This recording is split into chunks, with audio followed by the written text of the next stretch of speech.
श्रीमात्रे नमः। या देवी सर्वभूतेषु शक्तिरूपेण संस्थिता नमस्तस्यै नमस्तस्यै नमस्तस्यै नमो नमः। सर्वमङ्गलमाङ्गल्ये शिवे सर्वार्थसाधिके शरण्ये त्र्यम्बके देवी नारायणि नमोऽस्तुते नारायणि नमोऽस्तुते। अरुणां करुणातरङ्गिताक्षीं धृतपाशाङ्कुशपुष्पबाणचापा अणिमादिभिरावृतां मयूखैः अहमित्येव विभावये भवानी। శ్రీమాత్రే నమః. క్రిందటి క్లాస్లో చైతన్యార్ఘ్య సమారాధ్య చైతన్య కుసుమ ప్రియ సదోదిత సదాతుష్ట తరుణాదిత్య పాటల. సదా ఉదిత, ఎప్పుడు ఉదయించే లక్షణమే కలిగినటువంటి తల్లి అని, కోరిన వెంటనే ప్రార్థించిన వెంటనే తక్షణమే వారికి అండగా ఉండి ఆదరించే తల్లి అని సదోదితలో, సదా తుష్ట ఆనందమయ స్వరూపిణి అని, అలాగే తరుణాదిత్య పాటల అన్నప్పుడు చిన్న దోషం జరిగిందండి నిన్న నేను చెప్పిన వర్ణనలో. మధ్యాహ్నకాల సూర్య భగవానుడు బంగారు వర్ణంలో చెప్పుకోవడం జరుగుతుందటండి. ప్రాతకాల సూర్యుని, ఉషకాల సూర్యుడిని మాత్రమే బాలాదిత్యుడినే పాటలి వర్ణంలో చెప్పుకోవడం జరుగుతుందట. కాబట్టి ఇక్కడ తరుణాదిత్య పాటల అంటే బాలాదిత్యుడు, ఉదయిస్తున్న సూర్యుని తేజస్సుతో ఉన్న తల్లి అన్న అర్థమే ఇక్కడ తీసుకోవాలి. కాబట్టి నిన్న చెప్పిన మిస్టేక్ కొంచెం ఇక్కడ సరి చేసుకున్నాం. తరుణాదిత్య పాటల తర్వాత నామాలు దక్షిణారాధ్య, దక్షిణారాధ్య రెండు వేరు వేరు నామాలుగాను తీసుకోవచ్చు. మనం ముందు నామాలు చూసినట్లు ధీర సమర్చిత అన్నట్లుగా కూడా కలిపి చదువుకోవచ్చు అన్నమాట. కాబట్టి దక్షిణారాధ్య దరస్మేర ముఖాంబుజ కౌలిని కేవలానర్ఘ్య కైవల్య పదదాయిని. దక్షిణ అన్న నామం తీసుకున్నట్లయితే ముందు విడివిడిగా అర్థం చేసుకున్నాం. దక్షిణ ఒక నామంగా, దక్షిణారాధ్యగా అలా తీసుకున్నప్పుడు దక్షిణ అంటే మనకి దక్షతని సూచిస్తుంది అని ఇదివరకు కూడా వచ్చిన నామాల్లో చెప్పుకున్నాం. కాబట్టి మొట్టమొదటగా దక్షిణ అన్న నామానికి చెప్పుకుంటున్న అర్థం ఏమిటి అంటే దుఃఖాన్ని సమూలంగా నాశనం చేయగలిగినటువంటి పరబ్రహ్మ స్వరూపిణి, దుఃఖాన్ని పరిపూర్ణముగా నాశనం చేయగలిగినటువంటి పరబ్రహ్మ స్వరూపిణి అని దక్షిణ నామానికి ఒక అర్థాన్ని చెప్తున్నారు. అదేవిధంగా దక్షిణ అంటే సమర్థత అనే అర్థం అటండి. దక్షిణ అంటే సమర్థత, సామర్థ్యం. మనకి వాడుక అర్థాల్లో ఉన్నటువంటి దక్షిణ వేరు, ఇక్కడ చెప్తున్నటువంటి దక్షిణ వేరు అన్నమాట. కాబట్టి సర్వసమర్థ సూచికగా తల్లిని దక్షిణ అనడం జరుగుతుంది. సర్వసమర్థత అంటే ఏదైనా, ఎలాగైనా, ఎప్పుడైనా, ఎక్కడైనా చేయగలిగితే సర్వసమర్థత, అంతే కదండి. సామర్థ్యం అనేది ఎప్పుడు చెప్పగలుగుతాం? ఒక పనిని చేయగలిగిన శక్తి, సత్తువ ఉంటే సమర్థవంతులని చెప్పగలుగుతాం. దానికి సంబంధించిన జ్ఞానం కావచ్చు, ఏదైనా ఉంటే ఈ పని వీళ్ళు చేయడానికి అర్హులను, సమర్థులను చెప్తారు. కాబట్టి అలా చూసుకున్నప్పుడు తల్లి చేయలేని పని ఏముంది? సృష్టికారిణిగా ఉంది, పోషకకారిణిగా ఉంది, అందరినీ కాపాడుతూ రక్షిస్తూ ఉంది. అన్ని రకాలుగా తానే చూసుకుంటున్న సృష్టి మొత్తం ఇంత విభిన్నమైన వైవిధ్యమైన సృష్టిని ఏర్పరిచినదే కాక వాటికి కావలసిన పోషణ భారం, రక్షణ భారం అంతా తానే చూసుకుంటున్నప్పుడు ఆవిడకి అన్ని విధాల సమర్థతలు ఉన్నట్టు కాబట్టి సర్వసమర్థకారిణిగా లేదా సర్వసమర్థత కలిగి ఉన్న తల్లిగా ఆ తల్లిని దక్షిణ అని స్తుతించుకోవడం జరుగుతుందన్నమాట. అదేవిధంగా ఇందాక మనం ఏమనుకున్నాం? దుఃఖాన్ని సమూలంగా నాశనం చేస్తున్న బ్రహ్మజ్ఞాన స్వరూపిణి అని. దుఃఖాన్ని నశింపచేయడం అని అంటే మనకు వచ్చిన సమస్యలకి పరిష్కారం చూపిస్తుంది, సమస్యల నుంచి మనకి గట్టెక్కిస్తుంది, ఆ తల్లిని వేడుకుంటే ప్రార్థిస్తే అని ఇక్కడ గ్రహించడానికి కాదు. అజ్ఞానాన్ని తొలగిస్తుంది, బ్రహ్మజ్ఞాన స్వరూపిణి అని అన్నాం. అజ్ఞానాన్ని తొలగించి తద్వారా నిజమైన జ్ఞాన బోధ జరుగుతుంది కాబట్టి అది ఇక్కడ మనకి దుఃఖం. అజ్ఞానమే దుఃఖం అని తెలుసుకోవాలన్నమాట. ఎందుకంటే ఇది ఎందుకు నాకు వచ్చింది, ఇది ఎందుకు బాధపడాలి అని అనుకున్నంత వరకు కష్టంగా ఉంటుంది. బాధైనా సంతోషమైనా తల్లి ఇచ్చిందే కదా అన్న భావనలోకి వచ్చినప్పుడు దేన్నైనా ఒకేలా తీసుకోగలుగుతాం. అదే జ్ఞానం అనుకుంటాం. కాబట్టి అజ్ఞానాన్ని తొలగించటమే ఇక్కడ దుఃఖాన్ని పారద్రోలడం అన్న భావనలో తీసుకుని అలా అజ్ఞానాన్ని తొలగించి జ్ఞానాన్ని ప్రసాదిస్తుంది. కాబట్టి బ్రహ్మజ్ఞాన స్వరూపిణిగా తల్లిని చెప్పుకుంటున్నాం. అలాగే దక్షిణ అన్న నామానికి చెప్పుకుంటున్న ఇంకొన్ని అర్థాలు ఏమిటి అంటే సరళత్వం, సరళము అని కూడా చెప్తారటండి. సరళము అంటే మనకి వాడుకలో తేలికైన, సులువైన అన్న అర్థంలో వాడుకుంటూ ఉంటాం. కానీ ఇక్కడ సరళ అన్న దానికి చెప్తున్న నిర్వచనం ఏమిటి అంటే నిష్కపటము. సరళత్వము అంటే ఇక్కడ చెప్తున్న అర్థం నిష్కపట అంటే మనస్సు, మాట, పని మూడు ఒకేలా ఒకటే అయి ఉండడం. అంటే చెప్పేదొకటి చేసేదొకటి లాగా, నీతులు చెబుతూ వెనక ఇంకొకలాగా ప్రవర్తిస్తూ, చెప్పిందేది పాటించకుండా చెప్పడానికి మాత్రమే వాడుతూ ఉండే తత్వంకి విరుద్ధమైనదన్నమాట.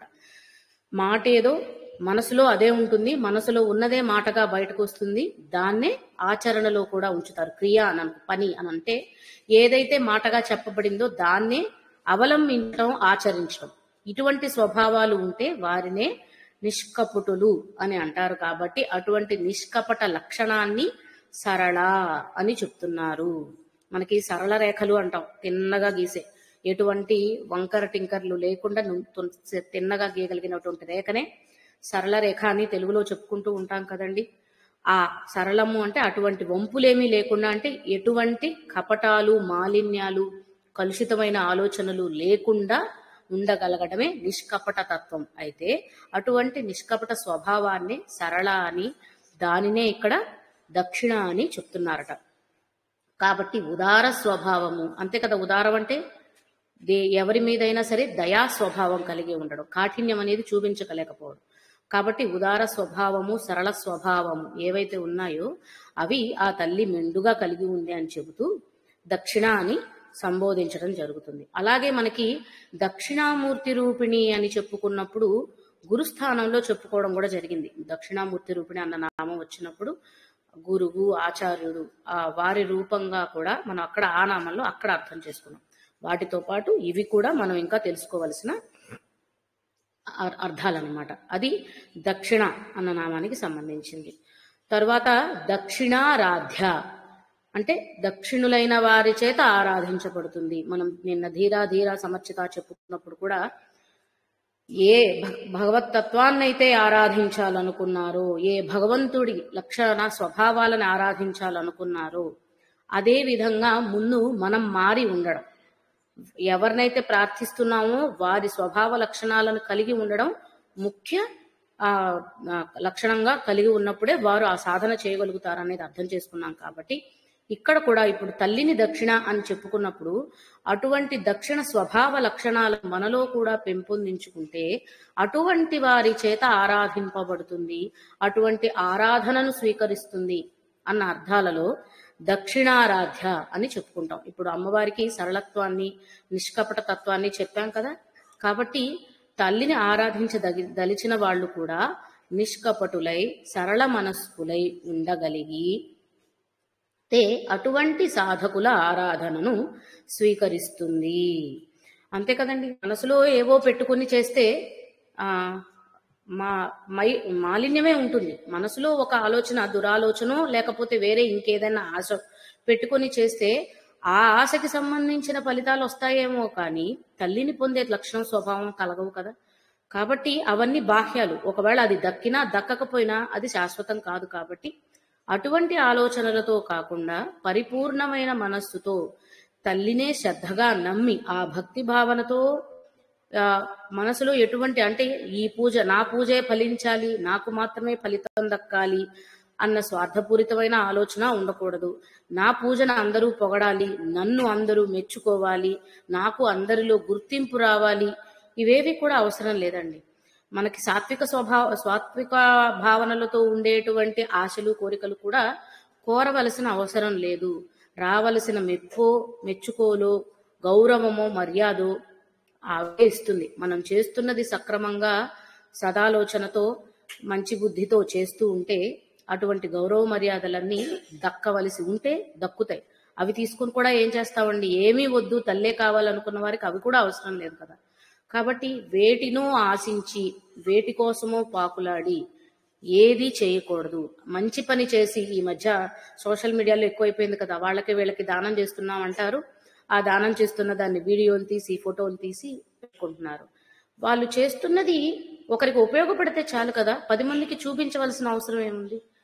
ఎందుకు అంటే అక్కడ తద్వారా వాళ్ళు ఇంకేదో ఆశిస్తున్నారు. కాబట్టి ఎప్పుడైతే ఒకరి నుంచి ఒకరి మెచ్చుకోలునో గౌరవాన్నో ఆశిస్తున్నారంటే అంత మాత్రమే పరిమితం కాదండి, దాని వెనకాల ఇంకేదో ఆలోచన కూడా ఉందని అర్థం. కాబట్టి అటువంటి ఆలోచనలేమీ మనసులో పెట్టుకోకుండా చేసే ఆరాధననే దక్షిణారాధన అని అనగలుగుతాం. అటువంటి ఆరాధ్యులని దక్షిణారాధ్యులు, అటువంటి ఆరాధనని స్వీకరించే తల్లి దక్షిణారాధ్య అని అర్థం చేసుకోవచ్చట.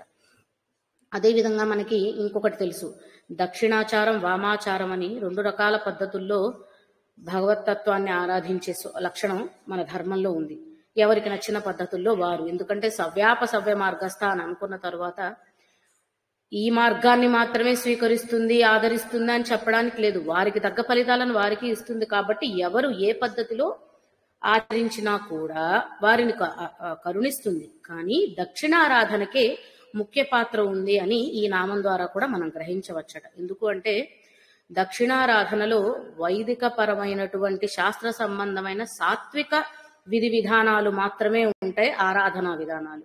అదేవిధంగా ఈ దక్షిణాచారంలో చేసేటువంటి ఆరాధనలన్నీ కూడా బ్రహ్మజ్ఞానం వైపుకి మనల్ని తీసుకువెళ్తున్నాయి. అంతే కదా, వేరే స్వార్థపూరితమైన ఇహంలో ఏవో మనం తీర్చుకోవడానికి ఇక్కడ మన కోరికలు ఆశలు నింపుకునే విధంగా మాత్రమే ఉండవు. సమయాచారంలో చేసే పద్ధతులన్నీ కూడా బ్రహ్మజ్ఞానాన్ని పొందటానికి, మోక్ష ప్రాప్తికి అవసరమైన విధంగా మనల్ని మార్చటానికి, అటువంటి సంస్కారాలని మాత్రమే మనలో పెంపొందించేలాంటి పద్ధతులు విధానాలు ఉంటాయి. కాబట్టి దక్షిణాచారంలో చేసేటువంటి ఆ పూజని ఆరాధనని తల్లి ఎక్కువగా ప్రీతి కలిగి ఉంటుంది అనేది కూడా మనం ఈ నామంలో గ్రహించవచ్చు. అదేవిధంగా దక్షిణ అన్న శబ్దానికి ఇంకొక అర్థం కూడా చెప్తున్నారండి. యజ్ఞము గురించి, యజ్ఞ స్వరూపిణిగా తల్లిని చాలాసార్లు తెలుసుకున్నాం. కాబట్టి పురాణాలలో, దేవి భాగవతంలో ఉన్న పురాణ కథల్లో యజ్ఞుడికి భార్యగా దక్షిణ అని చెప్పుకోవడం జరిగిందట. అంటే భర్త భార్య అన్న సంబంధాలను తెలపటం మానవ సంబంధాలకు పోలికగా చెప్పుకున్నది కేవలం అక్కడ ఉన్న ప్రాధాన్యతని తెలపడానికే తప్ప ఆయనకు ఒక పురుష రూపం, ఈవిడికి ఒక స్త్రీ రూపం ఉంటుందని కాదండి. భార్య భర్త దంపతులలో ఒకరి లేకుండా ఒకరికి ప్రాధాన్యత దక్కదు. ఇద్దరూ కలిసి ఉన్నప్పుడే ఆ ప్రాధాన్యత, దానికి తక్క ఫలితం ఉంటుందని చెప్పడానికి, దాంపత్యానికి ఎలా అయితే చెప్పుకుంటామో భార్యాభర్తలే ముఖ్యం. కాబట్టి అదే విధంగా యజ్ఞము చేస్తున్న వారికి యజ్ఞముతో పాటుగా దక్షిణ కూడా అంతే ప్రాముఖ్యమైనది అని చెప్పే ఉద్దేశంతో చేసిన పోలిక మాత్రమేనట. అది గ్రహించవలసి ఉంది. కాబట్టి యజ్ఞము యొక్క శక్తినే దక్షిణ అని చెప్తున్నారు. అంటే యజ్ఞ ఫలమంతా దక్షిణలోనే ఉందట. కాబట్టి ఒక యజ్ఞము చేయించుకున్నప్పుడట తప్పకుండా ఆ యజ్ఞము చేసిన వాళ్ళ ఎవరైతే ఉన్నారో, యజ్ఞములో పాల్గొన్న వారు ఎవరైతే ఉన్నారో మనం చేయించుకున్న వారు వారి శక్తి మేరకు తప్పకుండా ఆ దక్షిణాన్ని సమర్పించినప్పుడే యజ్ఞ ఫలితం దక్కుతుందట. అంటే దక్షిణకున్న ప్రాధాన్యతని తెలపటం. కాబట్టి ఇప్పుడు దక్షిణ అన్నప్పుడు మొట్టమొదటి గుర్తుపెట్టుకోవాల్సిన విషయం ఏమిటి అంటే, మనం ఇందాక అనుకున్నట్లు నిష్కపటమైన సరళమైన భావనలతో ఆరాధించటం. అదేవిధంగా దక్షిణ ఇస్తేనే యజ్ఞము సంపూర్ణమైనట్టుగా చెప్పుకుంటారట. కాబట్టి ఒక యజ్ఞము తల్లిని యజ్ఞస్వరూపిణి అని అనుకుంటే దక్షిణ ద్వారా సంపూర్ణముగా ఆరాధించబడుతున్న యజ్ఞస్వరూపిణి అని చెప్పాలట. అంటే ఊరికే యజ్ఞం చేసి యజ్ఞస్వరూపిణి ఆ తల్లే, ఈ యజ్ఞం చేయటం వల్ల ఇందులో ఉన్నది ఆ తల్లే అనుకోవడం కాదు. దక్షిణతో కలుపుకొని సంపూర్ణముగా ఆరాధించబడింది అని చెప్పబడుతుందట. అంత ప్రాధాన్యత దక్షిణకి ఉంది అని ఒకటి చెప్తున్నారు. ఇంకా లౌకికంగా మనం అర్థం చేసుకోవడానికి ఇంకా కొన్ని రకాల దక్షిణలు చెప్పారండి. ఈ దక్షిణలన్నీ కూడా సమర్పిస్తూ చేసిన ఆరాధకులకి ఆ తల్లి ఇంకా ఫలితాలను ఇస్తుందని ఎక్కువ అంటే కటాక్షిస్తుందని చెప్పడం కోసం అన్నమాట. ఎందుకు అంటే మనకి లౌకికంగా ఎన్ని విధి విధానాలైతే భగవదారాధనలో చెప్పబడ్డాయో, పూజలు, అర్చనలు, పారాయణలు, హోమములు, యాగాదులు ఏవైనా అవ్వచ్చు, అన్నీ కూడా కేవలం యజ్ఞము చేస్తేనే యజ్ఞం అని కాదట. భగవదారాధనలో కీర్తనలు, భజనలు అన్నీ కూడా యజ్ఞ స్వరూపాలేనట.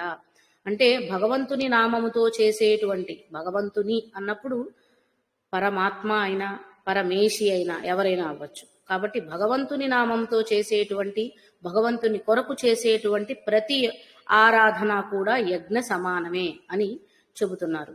అందువల్ల అటువంటి యజ్ఞములు చేస్తున్నప్పుడు కేవలం మనకి తెలిసిన అగ్నిహోత్రాన్ని పెట్టి చేసే యజ్ఞం మాత్రమే కాకుండా ఏ స్వరూపమైన యజ్ఞమైనా చేస్తున్నప్పుడు సమర్పించవలసిన దక్షిణలు 4 రకాలు అని చెప్తున్నారు. అవి ఏంటి? మనస్సు, నిశ్చయము, భక్తి, దీక్ష. ఈ 4 దక్షిణలు తప్పకుండా సమర్పించినప్పుడే ఏదైతే ఎంత సమర్పిస్తున్నామో దానికి తగ్గ ఫలితం మనం పొందగలుగుతామట.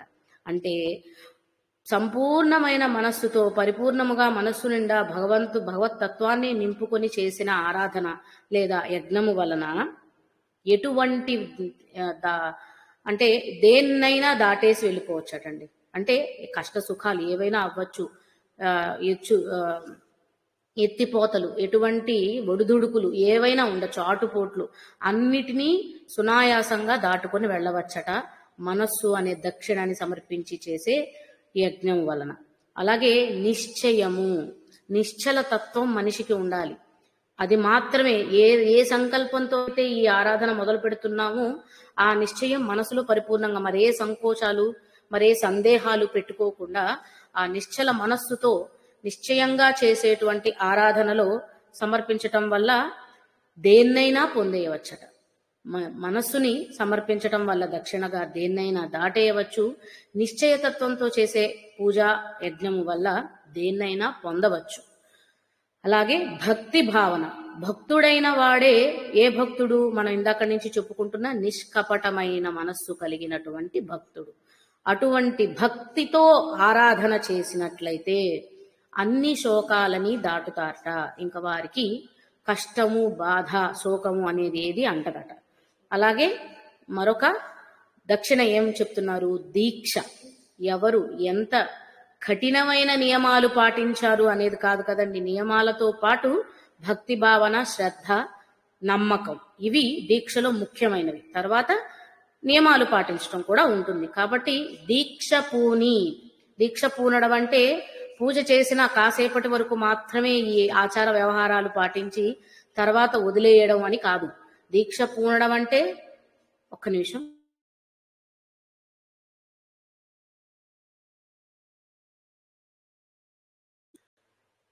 ఆ తల్లే సత్యమైనది అని తెలుసుకున్న తరువాత ఆ తల్లి కోసమే ఈ సాధన చేస్తున్నాను అని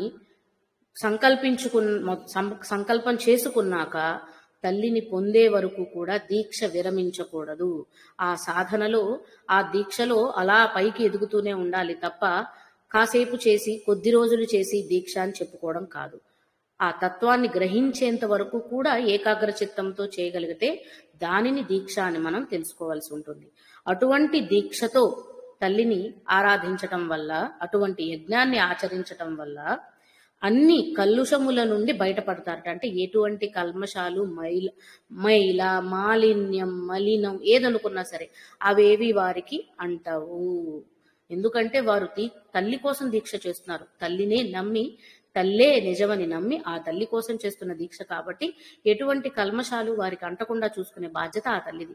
కాబట్టి ఎవరైతే ఈ 4 రకాలైనటువంటి దక్షిణలు పరిపూర్ణమైన మనస్సుతో సంపూర్ణముగా సమర్పించి ఆరాధిస్తారో, ఈ దక్షిణలను సమర్పించి వారి యందు ఆరాధకురాలై, వారు ఆరాధిస్తే వారికి ఆవిడ ఆరాధకురాలవుతుందట. అటువంటి వారి యందు అంత ఆదరణ కలిగి ఉంటుంది అని దక్షిణారాధ్యాలో చెబుతున్నటువంటి మరొక అర్థం. అలాగే ఇప్పుడు దక్షిణ అన్న నామానికి, దక్షిణారాధ్య అన్న నామానికి వేరువేరుగా అర్థాలు గ్రహించాం కదా. ఇప్పుడు దక్షిణ, దక్షిణారాధ్య కలిపి ఒకటే నామంగా తీసుకుంటే అక్కడ చెప్తున్నది ఏంటి? దక్షిణుల చేత దక్షిణ, అదక్షిణ. దక్షిణుల చేత ఆరాధించబడుతుంది, అదక్షిణుల చేత కూడా ఆరాధించబడుతుంది అనేది కలిపి చెప్పుకున్న నామంలో వచ్చేటువంటి అర్థమట. దక్షిణులు, అదక్షిణులు అంటే మనం ఇప్పటి వరకు చాలా భావాలు చెప్పుకున్నాం కదా, ఇవన్నీ సమర్పించాలి దక్షిణగా అని, లేదా దక్షిణ అంటే సరళ స్వభావం, నిష్కపటత్వం అని. ఈ లక్షణాలన్నీ పుణికిపుచ్చుకున్నవాడు మాత్రమే భగవదారాధనకి అర్హుడు అని కాదు. కానీ అవి లేకపోయినా ఇప్పుడు కొంతమంది క్షుద్ర పూజలు, రౌద్రమైనటువంటి పూజలు, మరి ఇంకొక ఆచారంలో చేసేటువంటి పూజలు, సవ్య అన్నాం, దక్షిణాచారం, వామాచారం అన్నాం, ఇతర ఆచారాల్లో పూజలు చేసేవారు కూడా ఉన్నారు. కాబట్టి వారి పూజలను కూడా స్వీకరిస్తుందట, కానీ తత్ఫలితాన్నే అందిస్తుందట. కాబట్టి వీరు చేసిన పూజలు నిష్ఫలమవుతాయి అని లేదు, కానీ వారి పూజలను, ఎందుకంటే తల్లికి ఏమంటారు, సాత్విక స్వభావం ఉన్న బిడ్డైనా ఒకటే, తామస స్వభావమైన బిడ్డైనా ఒకటే, రాజస గుణాలు ఉన్న బిడ్డైనా ఒకటే. కాబట్టి ఏ బిడ్డనైనా తల్లి బిడ్డగానే చూస్తుంది. కాబట్టి అందరి ఆరాధనలని స్వీకరిస్తుంది. కానీ ఆ తల్లి ఇచ్చే ఫలితం వారి వారి ఆరాధనలని బట్టి మాత్రమే ఉంటుందట. కాబట్టి దక్షిణుల చేత, అదక్షిణుల చేత కూడా ఆరాధించబడుతుంది. ఎందుకంటే దక్షిణము, వామము అన్నప్పుడు కుడి ఎడమల అర్థాలు వస్తాయి కదండి. అదే మనం సవ్య, అపసవ్యలో కూడా చెప్పుకున్నాం. కాబట్టి ఏ తీరులో, ఏ పద్ధతిలో చేసినా ఆ ఆరాధనను స్వీకరిస్తుంది, తత్ఫలితాన్ని వారికి అందిస్తుంది అన్న విషయాన్ని కూడా మనం ఈ నామాలలో గ్రహించాలి. తర్వాత దరస్మేర ముఖాంబుజ. దరస్మేర ముఖాంబుజ. అంబుజ అన్నప్పుడు మనకు తెలుసు కమలముల వంటి ముఖము అని. అది ఎటువంటి ముఖము అంటే దరస్మేర, సన్నని చిరునవ్వుతో ఉన్న, ముఖార విందముతో ఉన్న తల్లి అని తల్లి రూపవర్ణన చెప్తున్నారు ఇక్కడ. ఎందుకు నవ్వు అంటే, మనకి లలితా సహస్రనామం మొత్తంలో చాలా చోట్ల అమ్మవారి రూపవర్ణన, ముఖవర్ణన, కన్నుల వర్ణన వస్తూనే ఉంటుంది. చాలా చోట్ల కటాక్ష, కింకరి, భూత, లోలాక్షి, విశాలాక్షి, ఇలా చాలా నామాలు అమ్మవారివి వస్తూనే ఉంటాయి కదా. అలాగే ఇక్కడ దరస్మేర ముఖాంబుజ అన్నప్పుడు ఆ సన్నని చిరు మందహాసాన్ని లేదా చిద్విలాసాన్ని, చిదానందాన్ని సూచిస్తూ ఈ నామాన్ని చెప్తున్నారు అని గ్రహించాలి. ఎందుకు అంటే ప్రశాంత స్వరూపిణి అయిన తల్లి కాబట్టి ఆవిడెప్పుడూ కూడా ఆ చిరు మందహాసాన్ని తన ముఖం మీద నుంచి, మనము అమ్మవారి ఏ చిత్రపటాలను చూసినా, ఏ విగ్రహాలను చూసినా ఆ ప్రశాంత వదనం, సన్నని చిరునవ్వు కనిపిస్తూనే ఉంటుంది. కాబట్టి ఇక్కడ దక్షిణారాధ్యులు, అదక్షిణారాధ్యులు ఎవరైనా సరే బిడ్డలే. కాబట్టి బిడ్డలు తల్లిని స్తుతిస్తుంటే తల్లికి సంతోషమే కదా. అటువంటి ఆనందానుభూతిని ఇక్కడ వ్యక్తీకరిస్తున్నారట ఈ నామంలో. అంటే బిడ్డడు గొప్పగా చెప్పే మాటల్ని చూసి తల్లిదండ్రులు ఎంతగా పొంగిపోతూ ఉంటారో, ఆ బిడ్డ ఎదుగుతున్న క్రమాన్ని చూసి ఒక గర్వపూరితమైన ఆనందం తల్లిదండ్రులకి ఎలా కలుగుతుందో, అదే ఆనందం ఎవరైతే ఆ తల్లిని నమ్మి ఆవిడ కోసం ఆరాధన చేస్తున్నారో అటువంటి బిడ్డలందరినీ చూసి కలిగిన ఆనందంతో ఉన్న చిరునవ్వట అది. కాబట్టి అటువంటి చిరునవ్వుని ఆ ముఖం మీద కలిగి ఉంది అని అరవిరిసిన కుసుమం అని అంటూ ఉంటారు కదా. అరవిరిసిన చిరునవ్వు, పూర్తిగా బయటకు పడట్లా, బాగా నవ్వేయట్లేదు, కొంచెమే నవ్విందనమాట. అమ్మో బిడ్డ ఎదిగిపోతున్నాడే, ఎంత పెరిగిపోయాడు, ఎన్ని తెలుసుకున్నాడు అన్న ఆనందంతో. అలా దరస్మేర ముఖాంబుజ, అరవిరిసిన చిరునవ్వు, అది జ్ఞానానికి ప్రతీకగా ఉన్న ఆనందము అని కూడా మనం గ్రహించాలి. కేవలం భావాన్ని పొందడం కోసం ఇటువంటి ఉదాహరణలు, పోలికలు చెప్పుకున్నా జ్ఞానానంద స్వరూపిణి అని తల్లిని ఎప్పుడూ చెప్తున్నాం. కాబట్టి అటువంటి జ్ఞానపూరితమైన, సంపూర్ణమైన, ఆ సంపూర్ణ తత్వాన్ని సూచించేటువంటి చిరునవ్వుని ఇక్కడ వర్ణించారు అని మనం గ్రహించవలసి ఉంటుంది. తరువాత కౌలిని కేవల అనర్ఘ్య కైవల్య పదదాయిని. కౌలిని అన్నప్పుడు మనకి కులాంగన, కులాంతస్థ, కుల అకుల అని చెప్పుకున్నాం. కౌలిని, కులయోగిని అని ముందు కూడా వచ్చింది నామం. అదే అర్థాన్ని ఇక్కడ కూడా మళ్ళీ స్వీకరించవచ్చు. కులముల ఆధారంగా ప్రసరిస్తూ అకుల స్థానంలో ఉండేటువంటి తల్లినే కౌలిని అని చెప్తారు. అంటే అకులాగా ఉన్న తల్లి తన శక్తిని అన్ని కులాలు అంటే ఇక్కడ ఏంటి, షట్చక్రాలు, మూలాధారం నుండి మొదలుకొని ఆజ్ఞాచక్రం వరకు ఉన్న షట్చక్రాలలో తన శక్తినే ప్రసరింపజేసి వాటి ద్వారా కుండలినిని తన వైపుకు ప్రయాణం చేసుకుంటూ మళ్ళీ కనలో కలుపుకుంటుంది అనేది కుల అకుల అన్న నామాల దగ్గర అర్థం చేసుకున్నాం కాబట్టి అదే అర్థాన్ని కౌలినిలో తీసుకుంటూ ఇంకా కూడా కౌలిని అన్న శబ్దానికి చెప్తున్న ఇంకొక అర్థం శ్రీచక్రంలో ఉన్న నవావరణలు 3 మండలాలుగా విభజించబడతాయి కాబట్టి ఈ 3 మండలాలుగా ఉన్న తల్లి ఆవిడే 3 కులములలో ఒక్కొక్క మండలం ఒక్కొక్క కులము అనుకుంటే కులము అంటే సమూహము అని అర్థం వస్తుంది కాబట్టి ఒక్కొక్క కులము ఒక్కొక్క సమూహం కాబట్టి ఒక్కొక్క మండలం ఇక్కడ తీసుకున్నట్లయితే అన్ని మండలాలుగా ఉన్నది కూడా ఆ తల్లే అని చెప్పడం ఒక అర్థమట.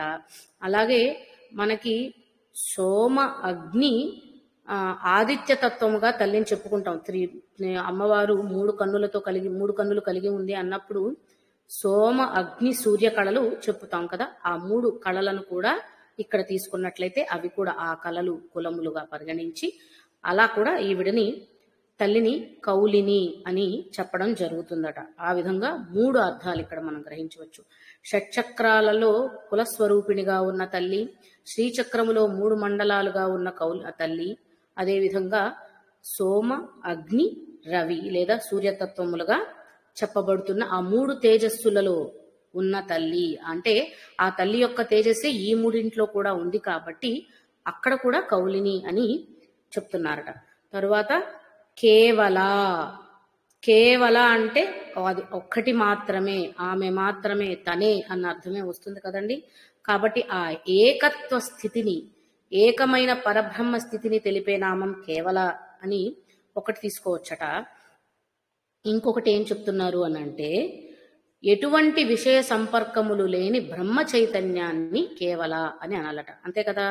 ప్రాపంచిక విషయ వస్తువుల వేటి వాసనలు, వేటికి సంబంధించినవి ఏవి ఆ తల్లికి అంటవు కాబట్టి వాటన్నింట్లో ఉన్న వాటికి అతీతముగా ఆవిడ మాత్రమే వాటికంటే ఉన్నతముగా ఉత్కృష్టముగా ఉన్న తల్లి కాబట్టి కేవల అన్నప్పుడు అన్నింటా ఉన్నప్పటికీ అన్నిటికంటే ఉన్నతముగా ఉత్కృష్టముగా ఏకత్వ స్థితిలో ఉన్న బ్రహ్మ చైతన్యము అని అర్థం చేసుకోవాలి. కాబట్టి ఎటువంటి విషయ సంపర్కములు అంటే ఏ విషయ వాసనలు అంటనటువంటి తల్లి అని చెప్పడానికి కేవల అన్న నామం తీసుకుంటారు. తర్వాత అనర్ఘ కేవల అనర్ఘ్య కైవల్య పదదాయిని అనేది పూర్తి నామం. అనర్ఘ అన్న అర్థం తీసుకున్నట్లయితే కనుక అర్ఘ అంటే ఒక విలువ కట్టేది, విలువ ఇంత అని చెప్పడం అర్ఘ అవుతుందటండి. అనర్ఘ అంటే అటువంటి విలువ చెప్పలేనటువంటిది, విలువ కట్టలేనటువంటిది, అంటే కొలతకి కొలమానానికి అందనటువంటి దానిని అనర్ఘ అని అన్నాలంట. ఇప్పుడు విలువ కట్టడం అని అంటే కొలత చేయగలగటం అంతే కదా. ఇంత అని దేనితో ఒక దాంతో మనం ఒక మానం తీసుకుని దాంతో కొలవగలిగితే అది అర్ఘ అవుతుందట. అలా కొలవడానికి అవకాశమే లేనటువంటి స్థితిని అనర్ఘ అని అనాలట. కాబట్టి అనర్ఘ అన్న నామానికి అర్థం ఏం చెప్తున్నారు అని అంటే వెలకట్టలేనిది, తూయలేనిది, సరితూయలేనిది. అంటే ఆ తల్లికి సరి సమానమైనది సృష్టిలో ఇంకొకటి ఉంటుందా? అది ఆవిడే అవుతుంది. ఆ తల్లికి సరి సమానమైనది ఏంటి అంటే మళ్ళీ అది ఆవిడే అవుతుంది తప్ప ఇంకొకటి కాదు. కాబట్టి ఆవిడని అనర్ఘ అని చెబుతున్నారు. అంటే ఎటువంటి సాటి లేనిది, దేనితో సరితూయలేనిది, దేనితో సమానంగా లేదా ఏ విధంగానూ వెలకట్టలేనిది ఏదైతే ఉందో అది అనర్ఘ అవుతుంది. ఈ స్వభావాలు, ఈ లక్షణాలన్నీ తల్లికి మాత్రమే చెప్పగలుగుతాం. కాబట్టి అదేవిధంగా పరిచ్ఛిన్న నామం కూడా మనకి ఇదివరకు వచ్చింది. పరిచ్ఛిన్న పరిమితి పెట్టలేనిది అని. అవన్నీ అర్థాలని ఇక్కడ మనం గ్రహించవచ్చట అనర్ఘ అన్న నామంలో. తరువాత కైవల్య పదదాయిని. ఇందాక మనం కేవల అన్నప్పుడు ఏమని చెప్పుకున్నాం? బ్రహ్మ చైతన్యం, ఏ విషయ సంపర్కములు లేని బ్రహ్మ చైతన్యాన్ని, అన్నిటికంటే ఉన్నతంగా ఉత్కృష్టంగా ఉన్నదాన్ని కేవల అని అన్నాం కదా. ఇక్కడ ఏం చెబుతున్నారు? అటువంటి కేవలత్వ స్థితిని దక్షిణారాధ్య అన్న నామం చెప్పుకున్నాం కాబట్టి అటువంటి ఆరాధకులందరికీ ఈ కేవలత్వ స్థితిని ఇస్తుంది. ఆవిడ మాత్రమే అక్కడ ఉంటుందని కాదు, తానేదిగా ఉందో దానిని ఇవ్వడానికి కూడా ఆవిడ సిద్ధంగా ఉంది. ఎప్పుడు? తానుగా మారగలిగిన వాళ్ళకి. ఎవరైతే దక్షిణాగా ఉన్న స్థితిని కనుగొని ఆ స్వభావాన్ని వారిలో అలవరుచుకొని ఆ విధంగా తల్లిని ఆరాధిస్తున్నారో, అంటే తల్లి తత్వాన్ని తెలుసుకుని అదే విధానంలో తల్లిని ఆరాధించగలుగుతున్నారంటే వారు అలా మారుతున్నారు. కాబట్టి కేవలగా ఉన్న తల్లి కూడా తన కైవల్య స్థితిని అందరికీ ప్రసాదిస్తుందట. కాబట్టి నీవు తల్లిగా మారగలిగితే, నీవు ఆ పరబ్రహ్మ స్వరూపంగా మారగలిగితే నీవే ఆ పరబ్రహ్మము అవుతావు, చెప్పబడతావు. అహం బ్రహ్మాస్మి అన్న, తత్వమసి అన్న వాక్యాలకి నిజమైన అర్థం ఇక్కడ మనకు బోధపడుతుంది. ఎవరు తల్లిగా మారగలుగుతారో వారికి తల్లి తన సమాన స్థానం ఇస్తుంది. లేదా ఎవరు ఆ పరబ్రహ్మమును గ్రహించగలుగుతారో ఆ పరబ్రహ్మము తానే వారిగా ఉంటుంది అని చెప్పుకునే అర్థాలు ఇప్పుడు ఇక్కడ మనకి సుస్పష్టంగా నొక్కి వక్కాణించి చెప్పినట్టుగా గ్రహణలోకి వస్తున్నాయి అన్న విషయాన్ని ఇక్కడ మనం తెలుసుకోవాలి. కాబట్టి అటువంటి కేవలత్వ స్థితికి వారిని తీసుకువెళ్ళగలుగుతుంది. ఎందుకంటే తల్లి తప్ప మరి ఇంకేదీ లేదనుకున్న వారికి అంతటా అన్నిటా తల్లే కనిపిస్తుంది. కాబట్టి ఇంకా వారిలోనూ తల్లినే చూస్తారు, బయట తల్లినే చూస్తారు, ఎక్కడున్నా తల్లిని మాత్రమే చూస్తారు, ఇంకేమీ లేదు. కాబట్టి ఆ కేవలత్వ స్థితిని, ఆ పదవిని వారికి ఇస్తుంది అనడానికి కైవల్య పదదాయిని. ఇక్కడ మనం అనర్ఘ కైవల్య పదదాయిని వేరువేరుగా చెప్పుకున్నామండి. అదేవిధంగా కొంతమంది భాష్యకారులు అనర్ఘ కైవల్య పదదాయిని అన్న నామం ఒకటే నామంగా కూడా చెప్పారట. అనర్ఘ అంటే మనం చెప్పాం కదా, విలువ కట్టలేనిది, సాటిగా చెప్పలేనిది అని. అంటే కేవల స్థితి అంత ఉన్నతమైనదనమాట. ఆ కేవల తత్వమే అనర్ఘ్యగా చెప్పబడితే అటువంటి విలువ కట్టలేని కేవలత్వ స్థితిని ఆరాధకులకి, సాధకులకి లేదా యోగులకి కూడా ప్రసాదిస్తుంది అని చెప్పే అర్థం కూడా అనర్ఘ్య కైవల్య పదదాయిని అని ఒకే నామంగా తీసుకున్నప్పుడు కూడా వస్తుందట. కాబట్టి విడిగా చదివినా కలిపి చదివినా అర్థదోషం, అందులో చెప్పబడినటువంటి తత్వదోషం జరగదు. కాబట్టి ఎలా అయినా సరే నామాన్ని గ్రహించవచ్చు అనేది ఇంకొకటి మనం తెలుసుకోగలిగిన విషయం. తరువాత 172వ శ్లోకంలో స్తోత్ర ప్రియ స్తుతిమతి శృతి సంస్థుత వైభవ మనస్విని మానవతి మహేషి మంగళాకృతి. స్తోత్ర ప్రియ, స్తోత్రములయందు ప్రీతి కలిగినది అని అర్థం వస్తుంది కదండి. స్తోత్ర ప్రియ అన్నప్పుడు ఎవరైతే స్తోత్రము చేస్తున్నారో తల్లికి, ఆ స్తోత్రములన్నిట్లోనూ ఆ స్తోత్రముల ద్వారా తాను సంతృష్టి చెందుతుంది అని చెప్పే అర్థం ఒకటి అని అనుకుంటే, అసలు స్తోత్రము అంటే దానికి నిర్వచనం ఎలా చెప్తున్నారు అంటే, స్తోత్రానికి ఉండవలసిన లక్షణాలు రెండటండి. ఒకటి గేయ లక్షణం, ఇంకొకటి మంత్ర లక్షణం. మంత్ర లక్షణాలు ఉండి గేయ లక్షణాలు కూడా ఉంటే దానిని మాత్రమే స్తోత్రము అని చెప్పవచ్చట. ఇప్పుడు మనం లలితా సహస్రనామమే తీసుకుంటే శ్రావ్యంగా శృతిబద్ధంగా పాడగలుగుతున్నాం, చదవగలుగుతున్నాము అంటే అది గేయ లక్షణం కింద పరిగణించి, మంత్రస్వరూపిణిగా అందులో దాగి ఉన్న మంత్రతత్వాలను కూడా తెలుసుకుంటూ వచ్చాం. కాబట్టి ఒక్కొక్క నామాన్ని మంత్రముగా కూడా చేయవచ్చు ధ్యాన రూపంలో అనేది కూడా తెలుసుకున్నాం. కాబట్టి మంత్ర లక్షణాలు కూడా ఈ స్తోత్రంలో ఉన్నాయి. కాబట్టి ఇప్పుడు మనం తెలుసుకుంటున్న లలితా సహస్రనామానికి సంబంధించి అది స్తోత్ర ప్రియాలో చెప్పుకున్న స్తోత్ర లక్షణాలను కలిగి ఉందా లేదా అని పోల్చుకుంటున్నాం. ఇవి అన్ని స్తోత్రాలకి వర్తింప చేయాలి. ఇప్పుడు మనం ఇదే చూస్తున్నాం కాబట్టి దీని గురించి మాత్రమే గ్రహిస్తున్నాం. కాబట్టి గేయ లక్షణం, మంత్ర లక్షణం రెండు ఉన్నాయి అని ఇక్కడ మనకి అర్థమవుతుంది. గేయ లక్షణం అని చెప్పడానికి చెబుతున్న ఇంకొక కొలమానం అటండి ఛందస్సు. అందుకనే మనకి స్తోత్రాలన్నీ కూడా ఛందోబద్ధంగా, స్తోత్రాలు కావచ్చు, భగవద్గీత మొదలుకొని అన్ని స్తోత్రాలకి మనకి భగవత్ స్తుతి చేసే అన్నిటికీ కూడా ఛందస్సు అనేది ఒక కొలమానం ఎందుకు పెట్టారు అంటే, ఆ ఛందస్సు ప్రకారంగా రాయబడి ఉంటే అవి గేయ రూపములో, అంటే సంగీత పాండిత్యం, సంగీత జ్ఞానం ఉన్నా లేకపోయినా కూడా చిన్నపాటి శృతితో లయబద్ధంగా చదువుకోగలుగుతారు. ఒక చిన్న లయ ఏర్పాటు చేసుకుని ఎవరైనా సహజ సిద్ధంగా చదవగలిగితే అదే గేయం అనిపించుకుంటుందట. ప్రత్యేకంగా దానికి సంగీత పరిజ్ఞానమే ఉండాలి అని చెప్పవలసిన అవసరం లేదట.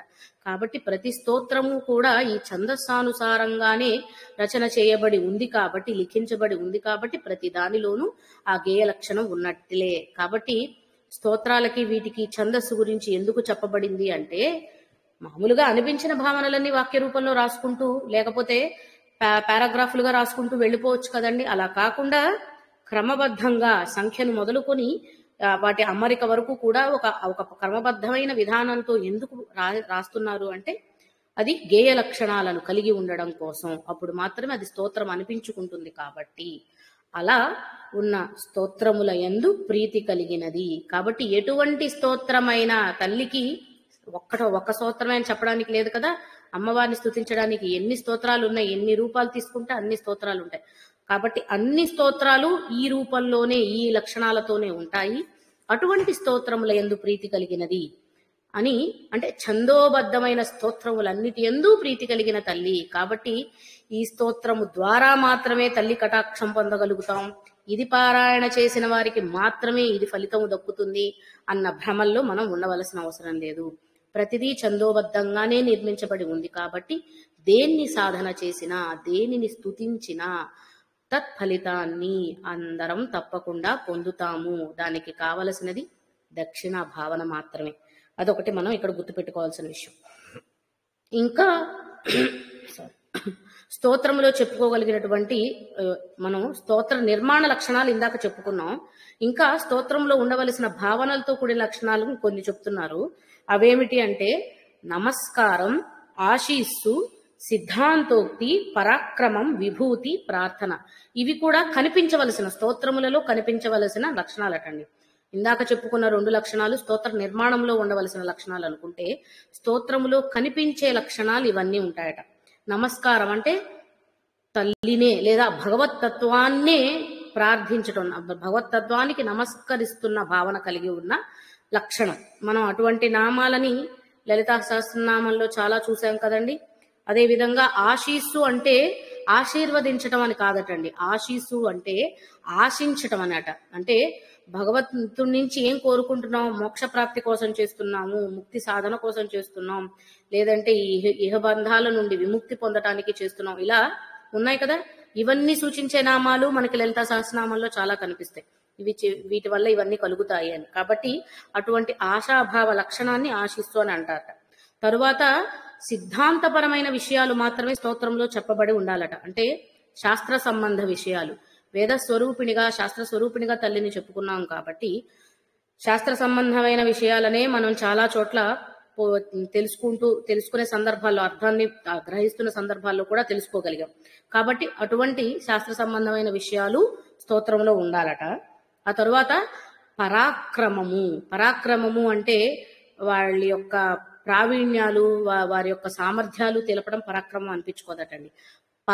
ఆక్రమము వేరే పర అంటే ఇతర అని అర్థం వస్తుంది కదా. వేరే ఇతరమేమీ లేకుండా ఆక్రమించగలిగి ఉంటే దానిని పరాక్రమం అని అనాలట.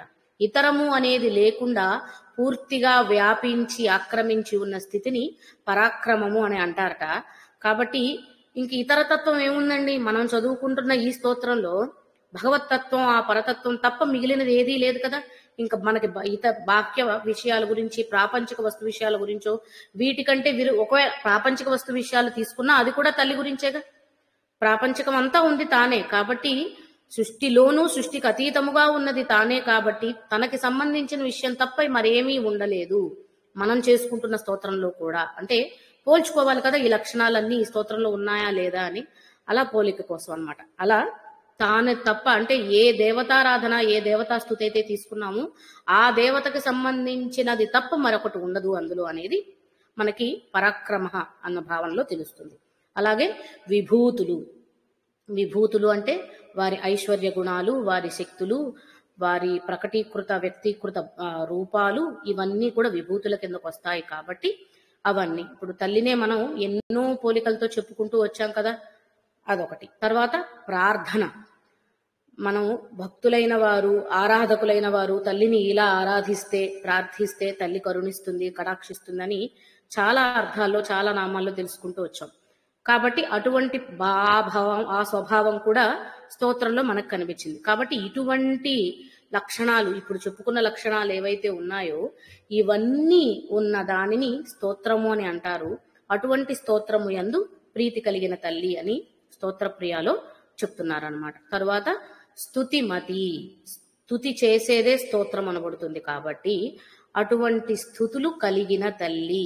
మనం ఇందాకే అనుకున్నాం, తల్లికి స్తోత్రం అంటే మనం చదువుకుంటున్న లలితా స్తోత్రం ఒక్కటే కాదు కదా, ఎన్నో స్తోత్రాలు ఉన్నాయి. కాబట్టి అన్ని స్థుతులలోనూ ఉన్నదెవరు? తానే. అన్ని స్థుతులను కలిగి ఉన్నదెవరు? తానే. ఆ స్థుతులన్నీ తన కోసమే ఉన్నాయి కాబట్టి స్తుతిమతి అని అంటారట.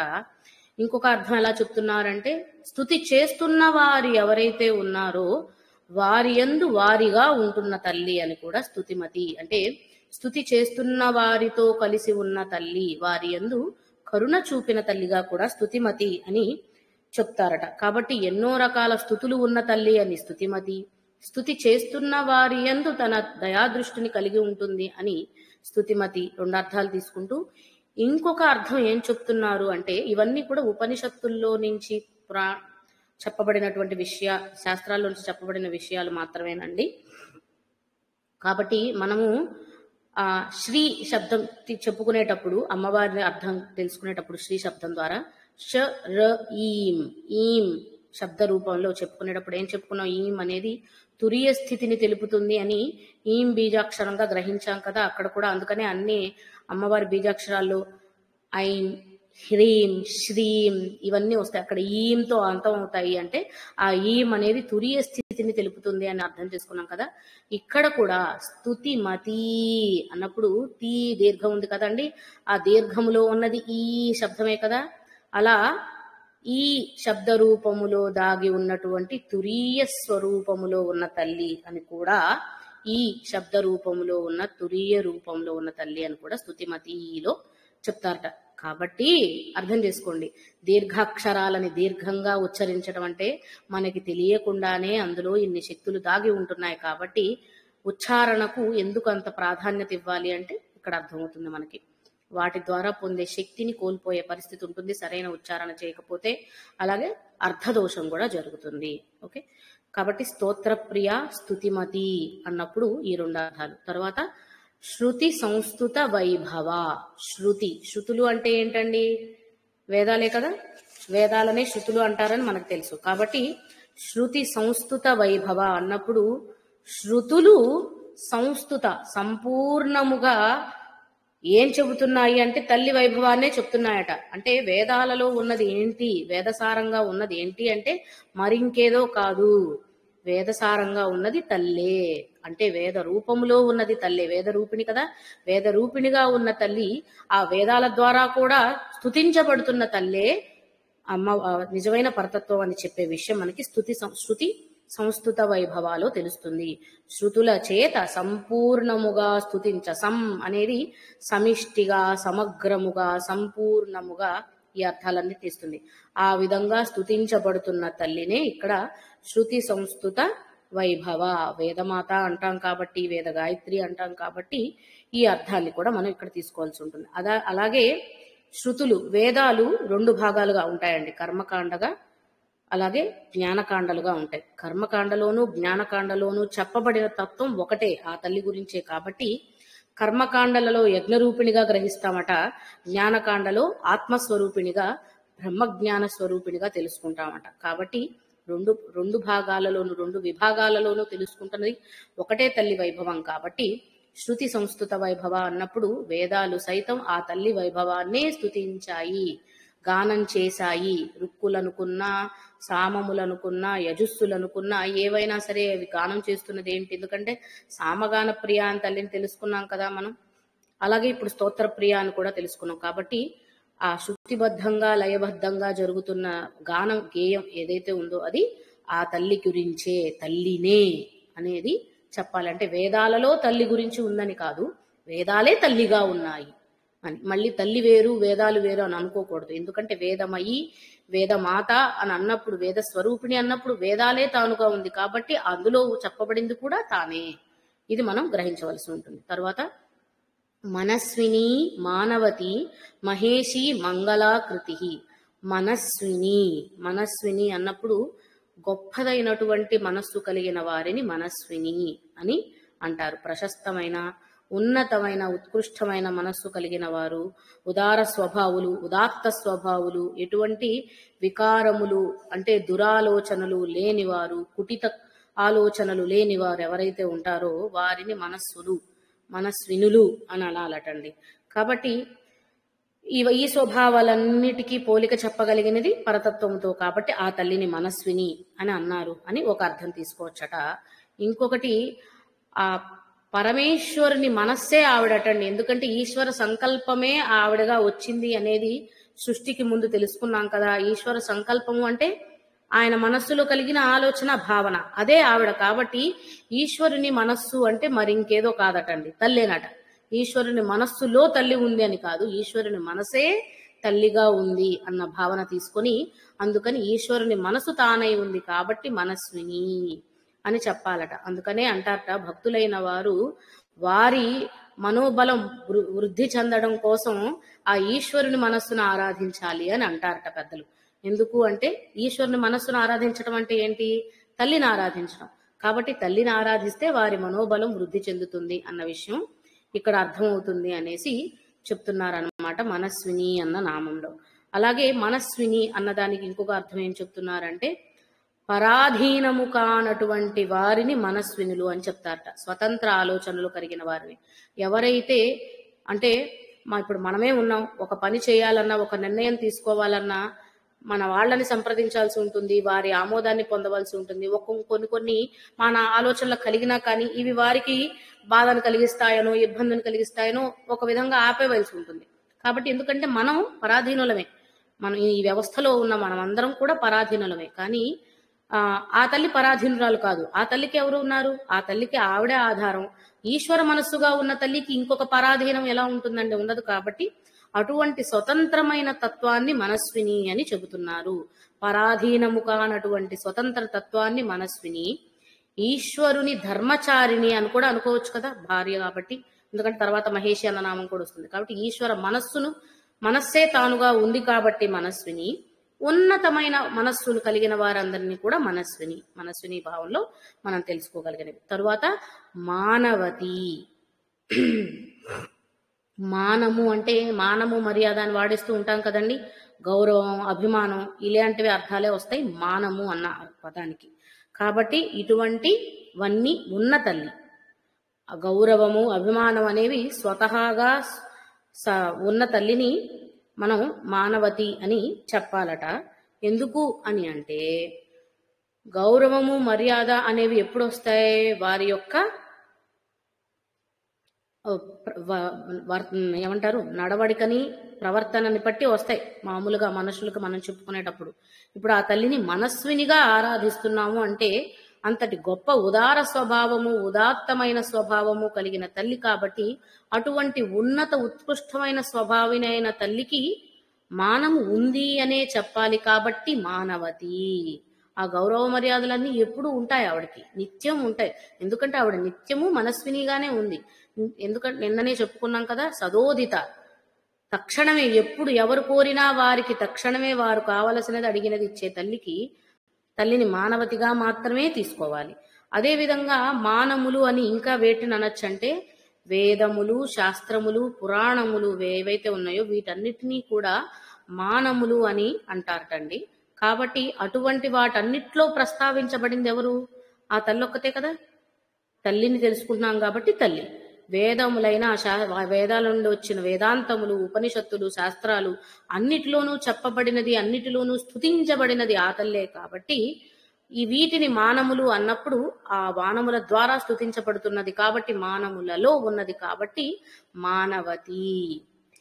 ఈ మానము శబ్దము నుండే ప్రమాణము అన్న పదం కూడా వచ్చిందటండి.